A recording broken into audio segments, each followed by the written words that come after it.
All right, folks, Gene Galin here with the Chatham Journal, and I've got the infamous David Glenn, person I've followed for years and years and years. One of my favorite. I actually told him yesterday there's probably 4 or 5, I think I just said four sports writers that I really enjoy listening to and are very knowledgeable. He's one of those.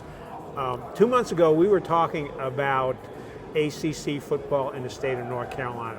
We're here today at the tip-off. You can tell that because it's got the sign up there for basketball, but we're still going to talk about football because a lot has happened.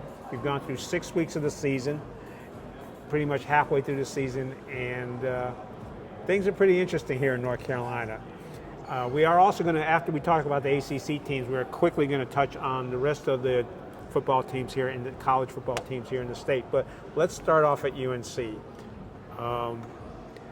When they lost 70-50, I remember a long time ago, and I think it was when Tommy Bowden had lost that Thursday night game against Wake Forest. You made the comment, I know you made the comment several times, that ADs do not accept embarrassing games or embarrassing losses.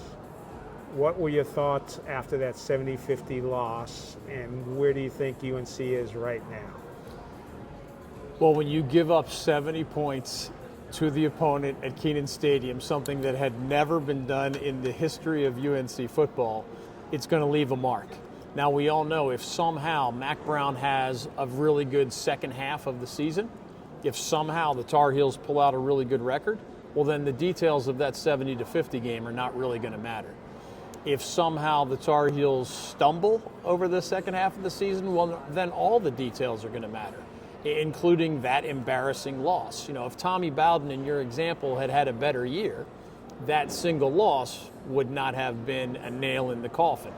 But when you're struggling by the expectations of your program as a comparison, you're going to be that much more under the microscope. And Mack Brown's not the only coach in this state this year. It's one thing to lose. It's another thing to lose in embarrassing circumstances. That has been a theme in our state as we're at the midpoint of this season, with only Duke, among our 7 in-state FBS programs, only Duke has a winning record right now. But with the Tar Heels, Mack Brown, of course, is respected for what he did in the 1990s. He's also respected for going to bowl games every year and for upgrading the talent level in Chapel Hill, and for luring Sam Howell and Drake May, 2 of the greatest quarterbacks in the history of the school, to UNC. Like, he deserves credit for not missing a bowl. He deserves credit for cranking out all but one winning season to this point. He was 6-7 in one of those bowl years. He deserves credit for, a lot of people don't realize this, since his return to Chapel Hill, among 17 ACC football programs, only the Clemson Tigers have had more NFL draft picks than UNC has had in this Mack Brown Part 2 tenure.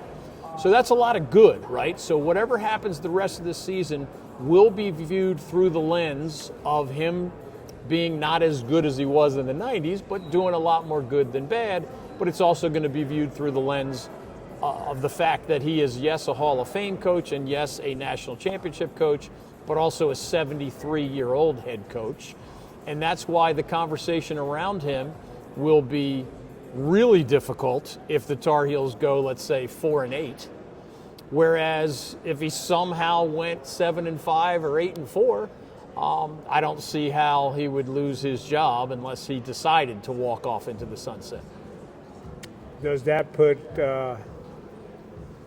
Bubba in a tough position, or does it put the coach in a tough position, or does it put everybody in a tough position? Well, you know, winning solves most problems, right? So if Mack somehow, and I don't think he will, but if he somehow went 8-4, you're not firing your football coach. If they go 8-4, maybe they win their bowl game and they're 9-4. Now, I don't think this group of Tar Heels is capable of that, but stranger things have happened. Whereas, again, if you have a losing record, right, think about it. Mack Brown is fundamentally a great recruiter. Always has been, and I believe to this day still is.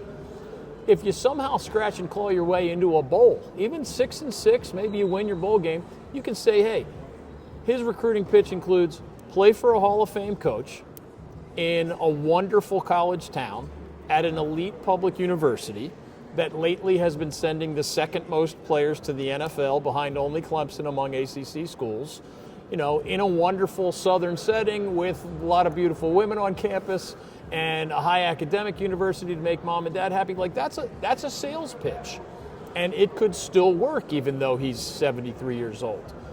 If you go to 4-8, he's still a Hall of Fame coach, but the idea that it's something sustainable loses some steam. Instead of saying we go to a bowl every year, you have to start selling the idea, well, yeah, the Tar Heels went to a bowl every year except 2024. That just becomes a harder sales pitch for any coach, and it becomes an especially hard sales pitch if you're the guy who's going to be 74 years old by the start of next season. Let's set up two scenarios. One scenario is they finish 8-4 and win their bowl game. The other scenario is they have a losing record. What does UNC, what does Mack Brown, what does Bubba do for the future? My educated guess is that, and it's all it is a guess, if Mack Brown goes 8-4, because this is his passion at this stage of his life, as he said himself, he doesn't need the money, he doesn't really need the wins. This is what brings him meaning in his life. If he goes 8-4 into a bowl game, and it's in his heart to keep coaching, which I think it is, and he does have a lot of deep-pocketed supporters in the UNC community, then it's 100% a Mack Brown decision at that point. Now, if he wanted to leave on a good note, he always could, but there'd be no pressure to fire Mack Brown if he goes 8-4 and do a bowl game. Your other scenario obviously puts all the pressure on Bubba Cunningham. There's a relatively new UNC chancellor. That person respects Bubba Cunningham, and he's earned that respect as the Tar Heels AD and throughout his career. And it becomes a much more difficult decision because some of those power players might remain behind Mack Brown. And whereas Mack does love the University of North Carolina, he's also known to be stubborn. If in his heart he believes it's time to step away, I believe he would if he went 4-8. But if in his heart he thinks this year is an aberration and he's still the right guy to lead the Tar Heels back to where he thinks he can take them, I think he has a lot of deep-pocketed supporters. Take a look at who sits near his wife Sally at his weekly coaches show. Those are some heavy hitters. And I think many heavy hitters will stay in Mack Brown's corner for a one-year drop-off. But what does Mack want to do at that point? What does Bubba Cunningham think is the right thing to do at that point? That's the harder to predict scenario. And obviously that 4-8 scenario is one that nobody at UNC wants to contemplate right now. 2 weeks, 4 weeks from now, maybe it becomes a more realistic possibility, and that's when the conversations begin to get a little bit more difficult. The last game they played against Pitt, it looked like the stadium was half full. At what point does that consideration come into play? It matters because in that James Madison game that we referenced earlier, there were truly tens of thousands of people streaming for the exits because that was an ugly score at halftime. And that did fit the definition of the word embarrassment, right? So nobody wants to be a part of that. They're going to be tailgating in the parking lot and hanging out with their friends and family, but they're not going to be watching football all the way through the end of that disaster. And there was the score wasn't quite as ugly, but there was a somewhat similar feeling in the Pitt game. It was clear that James Madison was the better team that day. It was crystal clear that the Pitt Panthers, a team that the Tar Heels have had pretty good success against lately overall, Pitt was clearly the better team in that game. It'll be interesting to see down the stretch where there are no, Clemson or Miami type opponents on the Tar Heels' remaining schedule. It'll be interesting to see how they handle that. They're not a great offensive team, but they have a great running back in Omarion Hampton. They're not a great defensive team, but they hope that their best defensive player, Kamen Rucker, who's missed not quite the entirety, but has hardly played since that Minnesota win to start the season. They hope, obviously, to get more production, just get him healthy and then get more production on the defensive side of the ball.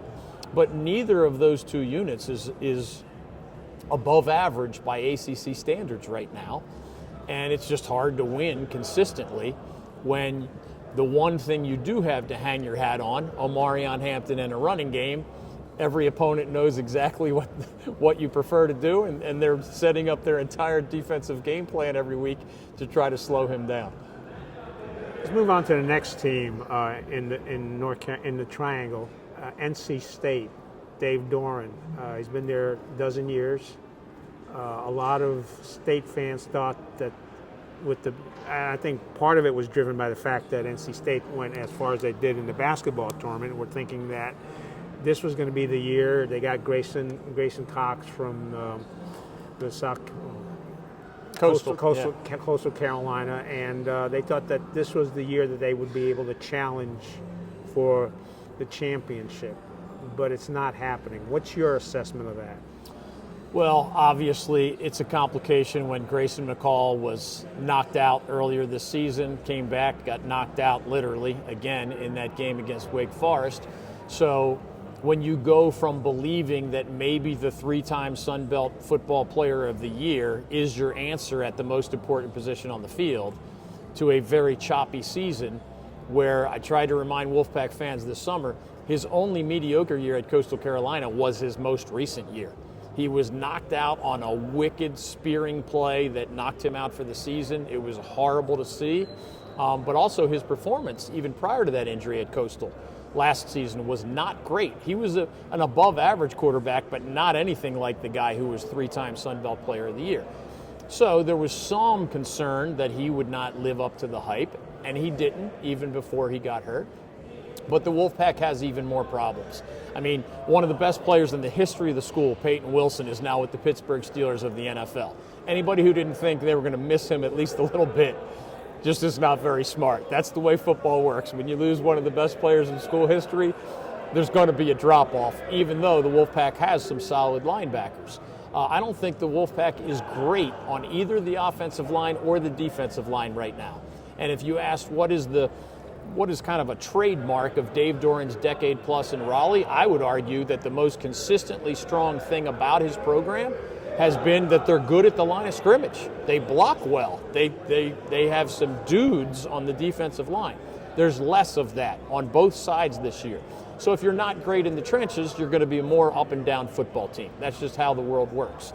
And when you have questions at quarterback and you have to throw in a true freshman, C.J. Bailey, as McCall's backup, usually there's going to be, some ups and downs with that as well. So it doesn't surprise me that the Wolfpack has a mediocre record at midseason, given, the details that we just outlined. But they too have experienced embarrassment. Again, it's one thing to have a mediocre record. They were absolutely run out of the stadium in Charlotte when they lost to Tennessee. They were absolutely run out of the stadium in Death Valley when they lost to Clemson. So those are two losses, but the details of the losses showed that this year's NC State team is 1,000 miles away from those preseason expectations that you described. Losing to top 10 Tennessee is not embarrassing. Losing to Clemson at Death Valley is not embarrassing. I think that was expected, actually. It's just how they lost. Is that what you're saying? Losing by that much, where your only your only touchdown, against Tennessee comes from your defense. 0 touchdowns, even against a great opponent. That's a curb stomping. And the final score at Clemson was one thing, but that was a 45-7 game at halftime. That's an embarrassment. So the two toughest opponents of the season for Dave Doran in year 12, the Wolfpack not only lost, they got annihilated. And that's why there's howling in that fan base. But among all the embattled in-state head coaches, which one is most protected by his contract is Dave Doran. Because he's signed all the way through 2029, and he has a buyout. I believe right now it's in the neighborhood of $15 million. He's the guy who's taken the Wolfpack to a lot of bowl games. What is it, 7 of the past 8 years, I think. So even if you didn't want to philosophically give him the benefit of the doubt for maybe what might turn out to be a down year, I don't think the NC State administration is going to pull the trigger on a $15 million buyout. And Coach Doran, of course, earned that contract extension after some better years. And who knows, maybe they have a solid finish. again, their toughest opponents are behind them. So, as we said with the UNC situation, there's a much different conversation if Dave Doran finishes 8-4 than if Dave Doran somehow stumbles all the way to 4-8. Yeah, it seems like a lot of the Wolfpack, well, I shouldn't say a lot, there's a certain number of Wolfpack fans who've kind of gotten a little bit down on where Dave's at, and I think part of it's driven by this last game where they played against Wake Forest, which leads us to Wake Forest, because Wake Forest is kind of interesting, because I think you've mentioned that you consider Wake Forest coach one of the best X&O coaches in the league or maybe in the nation. Yes. And they came back from, a 10-point deficit to win it. Yeah. Hey, Dave Clawson, the ACC has been around for 70-plus years. So, I mean, Wake did have a guy named P. Head Walker, 100 years ago, all tribute to him that he deserves. But in the ACC era, 7-plus decades, I believe the two best coaches in Wake Forest ACC history are the last two. And you might put Dave Clawson at 1A and his predecessor Jim Grobe at 1B, or you could change the order if you want, but it's a hard place to win in football, and they both have done great things. Jim Grobe with an ACC title. We don't see a lot of those in the state of North Carolina. And Coach Clawson, school record 7 straight bowl games and a lot of other really good things. I think I told you in the preseason that I was not optimistic about Wake's personnel. Yes, you did. So I'm not surprised that they're a mediocre team. I actually think their offense is pretty good. But this is one of the weaker defenses that I've seen since the very beginning of Dave Clawson's tenure, when you kind of knew he was in rebuilding mode. This is just not a good Wake Forest defense. In some statistics, they're dead last defensively in the 17-team ACC. So the offense is entertaining. Like, I'd buy a ticket to watch the Demon Deacons. Their quarterback, Hank Bachmeier, is a good player. Started some games at Boise State, started some games last year at Louisiana Tech. I think he was their full-time starter. And he's earned that starting job, and he can do the job. Damon Claiborne's a really good running back. Taylor Morin and Donovan Green are really good wide receivers. Like, there's some dudes on offense for Wake, and that's how they went to state and beat the Wolfpack head-to-head. But when your defense in any given Saturday might give up 40, which is the case with Wake against their better opponents right now, that just makes it hard to predict how many more wins they're going to scratch out the rest of the way. Well, you mentioned they were last on defense, and I think the thing that took a lot of Wolfpack fans by surprise was the fact that they did come back on a 10-point deficit, and I think there's a feeling that Dave's call playing in that last quarter wasn't what it should be, and he got out coached. What's your assessment as to what happened? Well, Robert Anae is an offensive coordinator that has an impressive track record over the long haul.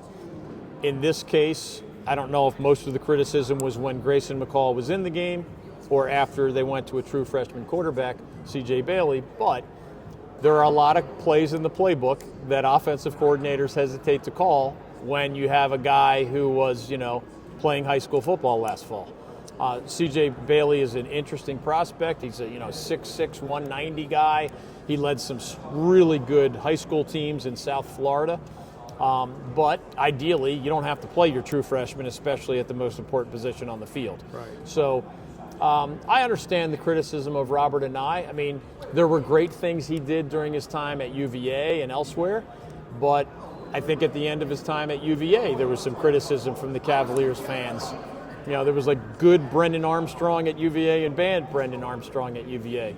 The bottom line at NC State, you can debate the play calling to whatever degree you want. The bottom line is they're not good in the trenches. And when you're not good at the line of scrimmage, I don't mean they're horrible, they're just not above average on the offensive line or the defensive line. No matter what plays you call, Jordan Waters was an all-ACC running back at Duke last year and is having a hard time gaining yards. He didn't forget how to be Jordan Waters, right? That means the Wolfpack offensive line has not been very good for him.